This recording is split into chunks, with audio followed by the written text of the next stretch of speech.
Lá em Filipenses, capítulo 4, versículo 4. E é um versículo muito conhecido de todos nós. Filipenses, capítulo 4, versículo 4.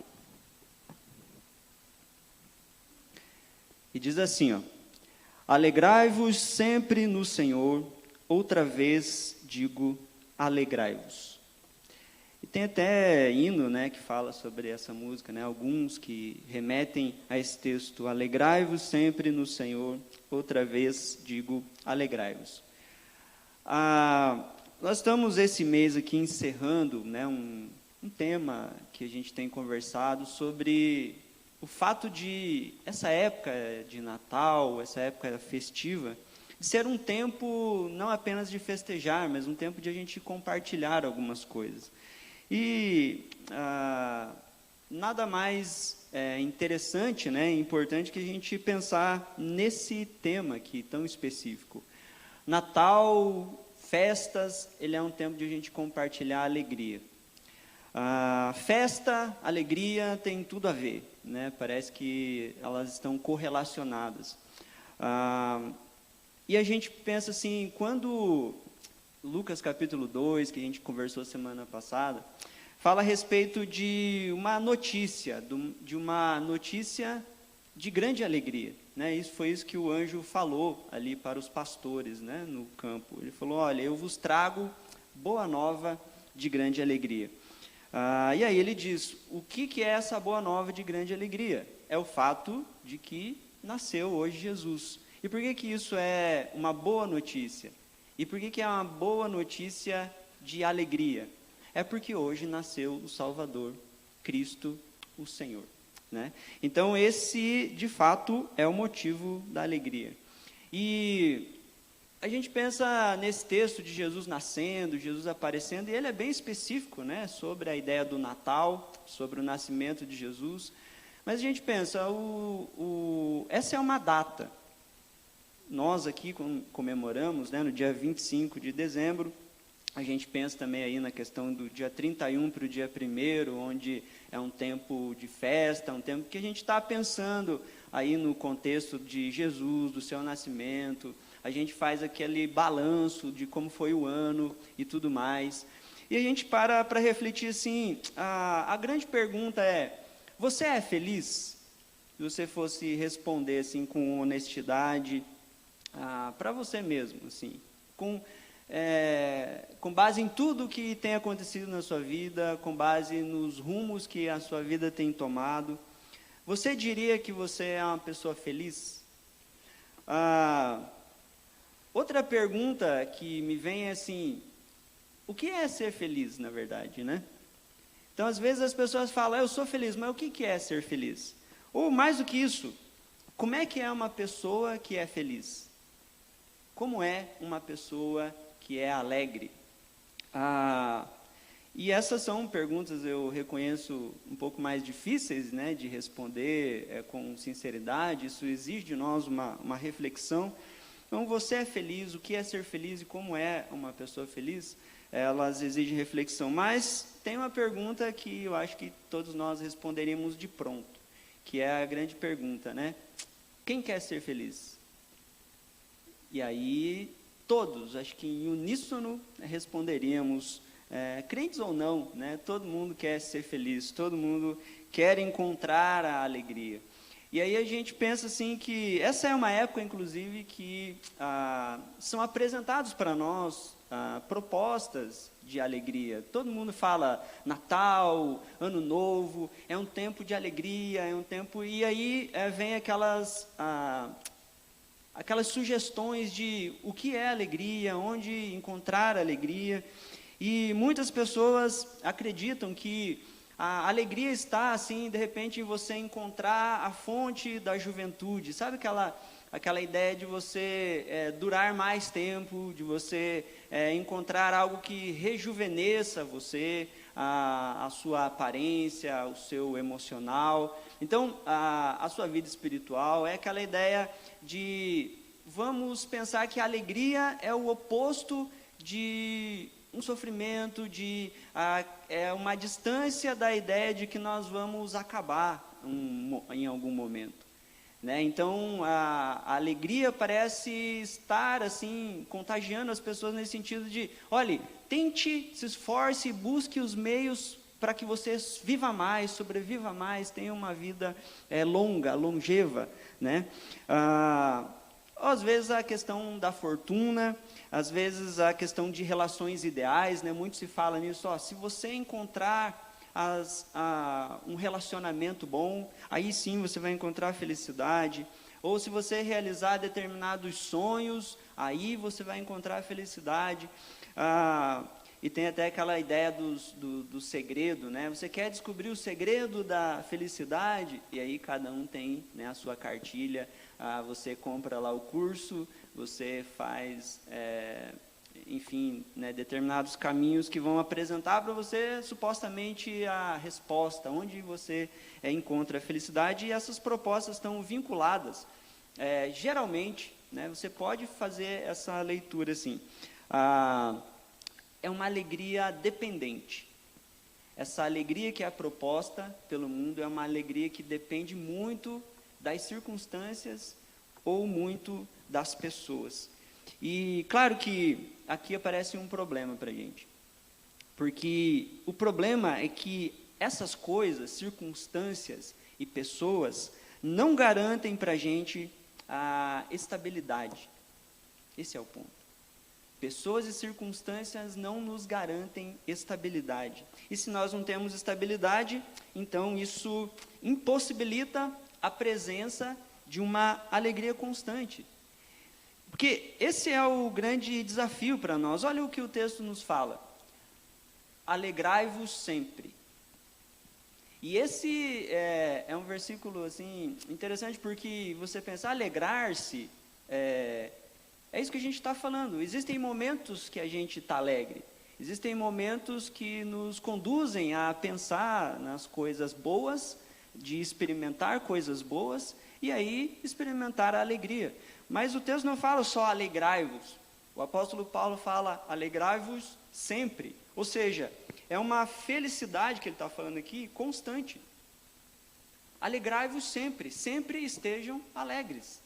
E aí quando a gente olha para essas propostas e para a nossa realidade, a gente fala, mas isso é um problema, porque se a nossa alegria depende de circunstâncias e de pessoas, então é impossível que a gente consiga experimentar essa alegria constante, porque circunstâncias são inconstantes e porque pessoas também o são. Então, a grande questão é, onde a gente encontra, então, a felicidade verdadeira, né? Onde a gente encontra a alegria verdadeira? E o apóstolo Paulo, nesse mesmo versículo, ele fala para a gente, olha, dá para você ser alegre constantemente, alegre-se sempre. E aí ele continua dizendo, alegrai-vos sempre no Senhor. Esse é um segredo também, porque o apóstolo Paulo está revelando aqui para nós a fonte dessa felicidade que é constante, dessa alegria que não acaba, né? E essa é uma exortação apropriada que o apóstolo Paulo faz aqui, para esse momento que a igreja de Filipos está vivendo. Porque ele não está falando essa palavra aqui num culto de Natal e nem num culto de Ano Novo. Ele não está falando sobre essa alegria no momento em que há regozijo, há motivos para festejar. A condição aqui dos crentes, nessa ocasião, ela é de extrema e assim, severa tribulação. Os crentes estão sendo perseguidos, eles estão correndo perigos, eles estão sofrendo ameaças de todos os lados, eles estavam sendo perseguidos, e é bem possível que num quadro como esse, o que você faça? Você começa a recuar, né? De repente o seu coração começa a dar lugar, não para um regozijo, mas para uma tristeza, para um estado de impaciência, ansiedade. E o contexto aqui, eu não vou entrar, né, porque eu prometi que vou ser breve, Mas se você ler aqui a carta aos Filipenses, que tem 4 capítulos, né, uma carta rápida, você vai ver assim que é exatamente contra esses pontos que o apóstolo Paulo está se levantando. Ele está falando assim, vocês precisam ser sempre alegres, e eu sei o que eu estou falando. Eu sei que o momento não condiz com essa realidade. O momento não é de estar alegre, humanamente falando, porque o apóstolo Paulo está combatendo essa ideia de circunstâncias e pessoas. As circunstâncias são ruins, elas são perigosas para os crentes, e mais do que isso, você já deve ter ouvido que essa carta aqui, ela é apelidada de a carta da felicidade, né? A carta da alegria. Todos os comentaristas vão mencionar isso. Filipenses é a carta da alegria. Só que, aonde que o apóstolo Paulo está escrevendo essa carta? Ele está preso, ele está na prisão. Ele está na prisão e, assim, numa situação bem complicada, né? O estágio ali do seu julgamento está avançado. E ele está, então, nesse estado que denotaria, qualquer um de nós talvez estaria perturbado, talvez estaria ansioso, talvez a gente estaria orando muito, falando, e aí, Deus, que horas que eu vou sair dessa cadeia? Que horas que eu vou sair daqui? Que horas que eu vou sair plantar igrejas? Que horas que eu vou atravessar os mares para evangelizar, para fazer as missões? Que horas que eu vou sair daqui para encontrar os meus irmãos na igreja? O apóstolo Paulo podia estar orando e aflito por causa dessas coisas. Mas ele está falando a respeito de um estado do crente que talvez os irmãos ainda não tinham experimentado. E aí ele vai então intimar os irmãos, né, que em meio a essas circunstâncias de hostilidade, né, que eles viviam, de perturbação, não obstante essas coisas, que eles se regozijassem no Senhor, se alegrassem no Senhor. E gente, é verdade que para nós, né, que somos cristãos, muitas vezes a gente não consegue encontrar motivo de fato para se alegrar. Certas circunstâncias específicas, isso é quase impossível, né? Quando a gente olha, por exemplo, a maldade geral no mundo, quando a gente olha, por exemplo, os motivos de tristeza que surgem, as perdas, né? Hoje a gente recebeu a triste notícia, né, que a irmã Vânia, ela faleceu, e a gente fica pensando na família, a gente pensa, poxa, numa data, né, como essa, você perder um ente, fica essa associação, né, difícil, um momento já que era angustiante, porque ela vinha lutando contra essa doença há algum tempo. Então, é difícil a gente pensar em alegria, quando a gente olha esses quadros específicos da vida, né? Miséria, enfim, morte, corrupção, a gente não sente alegria diante desses quadros, dessas circunstâncias. Mas também quando a gente olha para as pessoas, então assim, pessoas também não são muitas vezes fontes confiáveis de alegria, né? E eu estou falando até das pessoas que a gente ama e pessoas que amam a gente, porque as pessoas mudam, as pessoas às vezes sem querer podem se magoar, as pessoas às vezes sem querer, mas elas podem decepcionar e serem decepcionadas. Então essa é a dinâmica das relações, né? As pessoas, elas não são uma fonte confiável para se alegrar. E aí Paulo fala, não se alegrem sempre nas circunstâncias e nem nas pessoas, mas se alegrem sempre no Senhor. Esse é o conselho do apóstolo Paulo. E eis aqui um princípio para a gente guardar, né? A estabilidade espiritual, ela está diretamente relacionada à forma como uma pessoa vê Deus, como uma pessoa pensa sobre Deus. Então, o que você pensa a respeito de Deus, ele vai dizer muito sobre como você vai reagir diante de uma demanda. E essa estabilidade espiritual, ela contempla a noção do que de fato é a alegria. É por isso que ela é constante, né? O que uma alma madura espiritualmente pensa? Ele pensa que o Senhor é a fonte do constante estado de alegria. E mais do que isso, essa maturidade espiritual faz a gente pensar assim, poxa, Deus é perfeito, não é verdade? Se Deus é perfeito, então todas as virtudes que emanam de Deus, elas também são perfeitas. Se isso é verdade, então, se essa virtude da alegria que exala de Deus, ela necessariamente também precisa ser perfeita. E se a alegria que emana de Deus é perfeita, então essa alegria é suficiente para nós. Então Deus é perfeito, mas não só Deus é perfeito, tudo aquilo que Ele é perfeito. E Deus é a fonte de alegria, essa alegria é perfeita. E se nós experimentamos dessa alegria que é perfeita, o que mais nós poderíamos acrescentar a ela? É por isso que ela pode ser sim constante. É por isso que o apóstolo Paulo, mesmo aprisionado, mesmo em meio a cadeias, em meio a sofrimentos, ele pensa nisso. O versículo ainda continua dizendo aquela repetição, né? Então ele fala, alegrai-vos sempre no Senhor, outra vez digo, alegrai-vos. Essa expressão aqui é igual àquela que Jesus costumeiramente falava, né? Em verdade vos digo. Vocês lembram disso?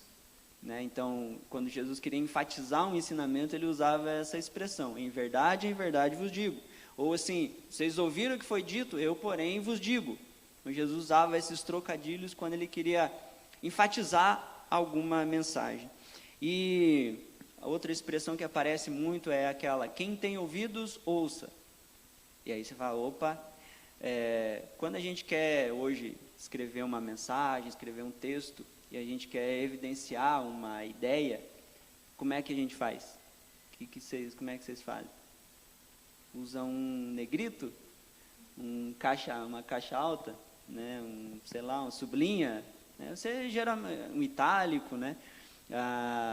E às vezes ali você entende, né? Quando a pessoa deixa uma palavra específica ali, caixa alta, os maridos que recebem, né? Às vezes um texto vem uma palavra em caixa alta, assim, você já fica, meu Deus do céu, né? Você já entende, assim, né? O que está acontecendo, né? E é mais ou menos assim que não existia, né? Essa ideia de caixa alta e tudo mais, mas eles repetiam. Então, quando tinha assim, alegrai-vos sempre no Senhor, e aí o apóstolo Paulo fala, mas eu quero que isso fique, eu quero que eles prestem atenção nisso. E ele fala, eu digo novamente, né? Outra vez vos digo, alegrai-vos. Essa repetição que o apóstolo Paulo faz sugere, né, assim, Filipenses, irmãos, a alegria que vocês precisam, ela precisa estar elevada acima das pessoas e circunstâncias. É isso que ele está falando. Alegrai-vos no Senhor. E aí ele repete, eu digo para vocês, alegrai-vos, entenderam? Essa alegria ela precisa ser mais elevada do que as circunstâncias da realidade, ela precisa estar mais elevada do que as relações que vocês têm, para que vocês não se frustrem, né? E essa qualidade aqui da alegria, alegrai-vos, e aí o apóstolo Paulo fala, outra vez digo alegrai-vos, é interessante que é como se ele dissesse assim, alegrai-vos, irmãos, e daí ele começa a pensar, né, assim, de repente ele começa a ver todo o quadro do que viria a acontecer com ele, das possibilidades, né, que poderiam surgir, né, a sua mente começa a ficar ocupada com esses possíveis acontecimentos. Ele mesmo, né, estava preso, estava ali à espera de uma sentença de morte. Eu não sei vocês, mas se eu tivesse sentenciado à morte, eu não sei se eu falaria exatamente isso, né? Talvez falaria um monte de coisa, mas alegrai-vos sempre. Outra vez eu digo alegrai-vos. Mas é isso que o apóstolo Paulo fala. É uma morte quase que segura aqui. Ele vai morrer, ele vai ser condenado.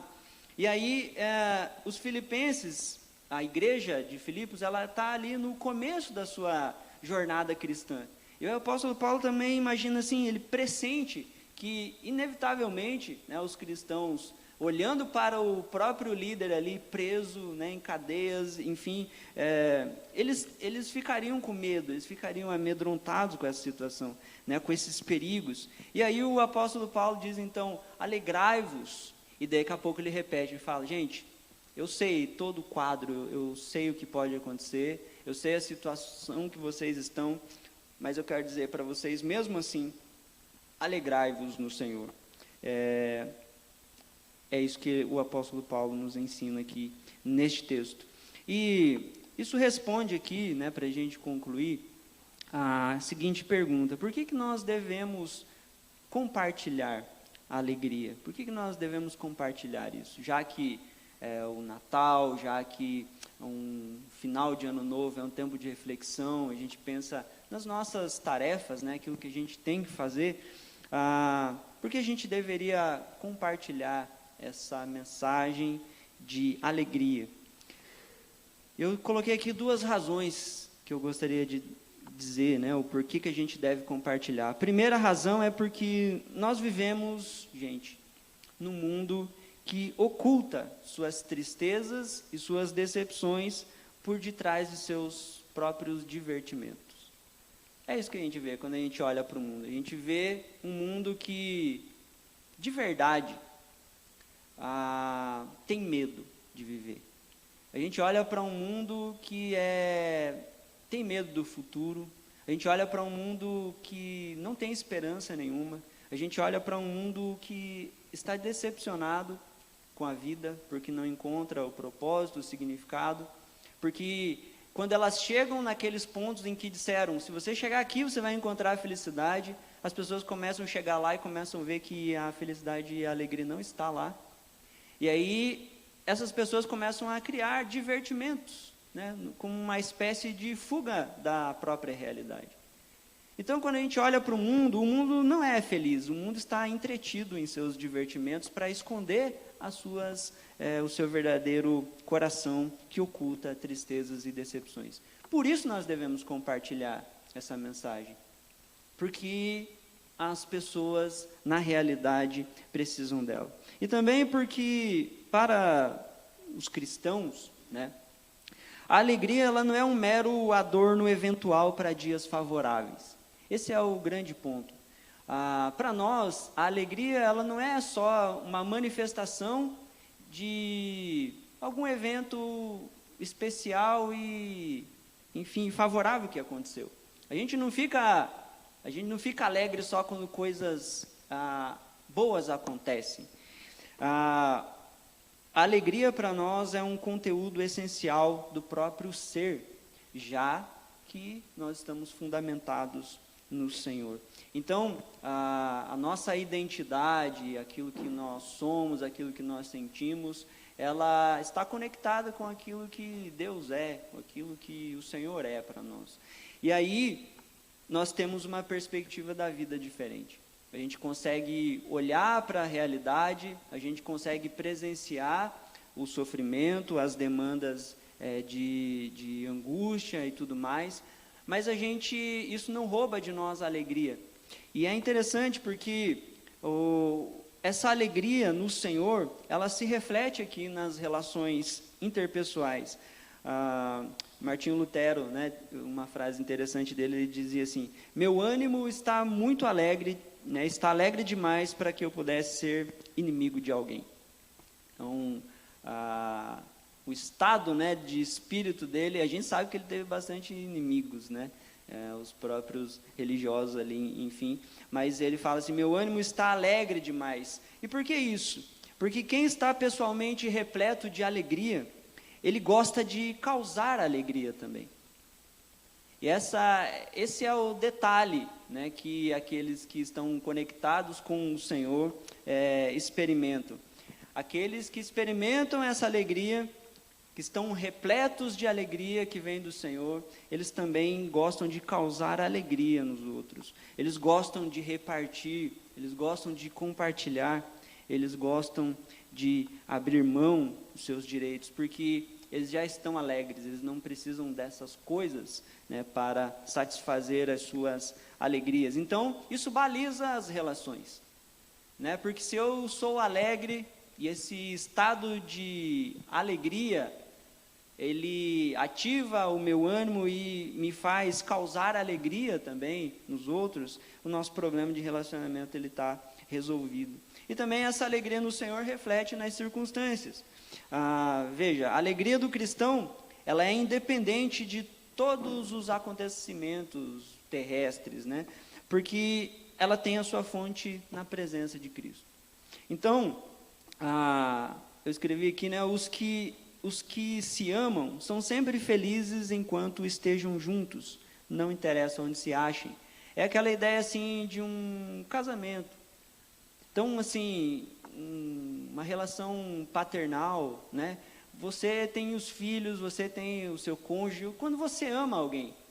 Esse amor, a gente sabe que não depende das circunstâncias, né? Se você está com aquela pessoa, é aquela ideia assim, as circunstâncias não mudam os nossos sentimentos quando eles são verdadeiros, genuínos.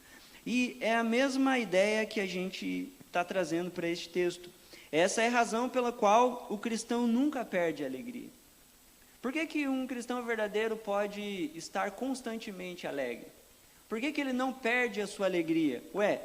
Porque ele jamais pode perder Cristo. Então, se Cristo não pode ser tirado de você, a alegria que vem dele também não pode. Esse é o segredo que o apóstolo Paulo está ensinando aqui em relação às circunstâncias. Calvino, né, diz que somente a alegria que não nos é tirada jamais pode ser vista como alicerçada em Deus. E esse é o ponto. Por que ninguém rouba a sua alegria? Por que ninguém tira a alegria do seu coração? É porque ninguém pode tirar Cristo de você. E essa é a mensagem, né? Se você esquecer de tudo que eu falei, essa sentença que reflete isso. Natal é a personificação da alegria plena e perene que precisa ser compartilhada. Então a gente já falou, Natal é sobre uma pessoa. Natal é sobre um nascimento. O nascimento de uma pessoa que também representa tudo aquilo que nós precisamos. E como nós precisamos dessa alegria verdadeira. E essa alegria verdadeira somente Cristo pode nos dar. Por isso que ela só é possível quando ela é experimentada no Senhor. E aí, nós estamos saindo daqui, né, nós vamos estar juntos com os nossos familiares, a gente vai iniciar o ano a partir de amanhã, as demandas virão, pessoas virão, a nossa vida não vai mudar magicamente, né? Às vezes tem essa expectativa que um novo ano, né, vai mudar todas as coisas, depende, né? Mas um passar do ano ele não serve para mudar as coisas. Quem muda a gente é o Senhor, né? Quando a nossa identidade vai se aproximando, se conectando, né? Aquilo que Jesus é, aquilo que Ele é para nós. Então, o Natal é esse evento, né, de grande alegria, porque nós sabemos que nasceu Jesus, o Salvador, o nosso Senhor, mas que Ele também é a fonte de tudo aquilo que a gente precisa, né, para ter uma vida de contentamento. Então, esse é o segredo, né, da vida, a gente se alegrar no Senhor. Então, que esse seja um tempo de regozijo, que a gente aproveite os momentos, sim, de alegria, de festa, que a gente se alegre neles, mas que nos tempos de revés, né, a gente não perca também essa alegria, né, que ninguém consiga tirá-la de você. E se alguém tem tirado a alegria do seu coração, é porque você está buscando, né, ela na fonte errada. Então, assim, a única forma de tirar a alegria de você é se conseguirem tirar Cristo de você. E como a gente sabe que isso é uma impossibilidade, então nós podemos nos alegrar sempre. Amém? Feche seus olhos. Senhor, muito obrigado por esta reflexão, obrigado por Jesus, o nosso Senhor e Salvador, que um dia esteve entre nós, que um dia interveio na história da humanidade e trouxe a possibilidade de reconectarmos com o Senhor, de estarmos novamente numa relação, Deus, correta contigo. E nós te louvamos porque o Senhor é aquele que continua nos mantendo por meio da sua providência. E o nosso caráter, ó Deus, o nosso coração, o nosso ser, ele vai sendo formatado a imagem deste Jesus que um dia nasceu entre nós. E nós aprendemos, Senhor, que devemos sim vibrar, nos alegrar nos momentos de alegria, e nós estamos vivendo hoje um tempo propício para isso. Nós queremos, ó Deus, agradecer por todo esse ano, por todas as experiências que o Senhor nos deu. Queremos agradecer a Deus porque o Senhor nos sustentou, o Senhor nos deu a sua graça, o Senhor tem cuidado de nós, o Senhor tem nos mantido de pé, ó Deus. E isso é razão para nos alegrarmos. O Senhor nos deu a possibilidade, Deus, de neste dia estarmos reunidos aqui como igreja, logo mais reunidos em família, para nos alegrarmos mais um pouco. E isso é bênção, é dádiva do Senhor. Mas que não esqueçamos, ó Deus, que esta alegria da qual falamos é um estilo de vida, que não está baseado nem em circunstâncias e nem em pessoas, mas unicamente no Senhor. É por isso que nós queremos que esse ano, ó Deus, a gente possa experimentar e a gente possa, ó Deus, ter este versículo como lema da nossa vida. Alegrarmos, estarmos sempre alegres no Senhor. E outra vez dizemos ao nosso coração quando for necessário, alegrai-vos. Senhor, abençoa as nossas vidas, é o que nós pedimos e agradecemos em nome de Jesus. Amém.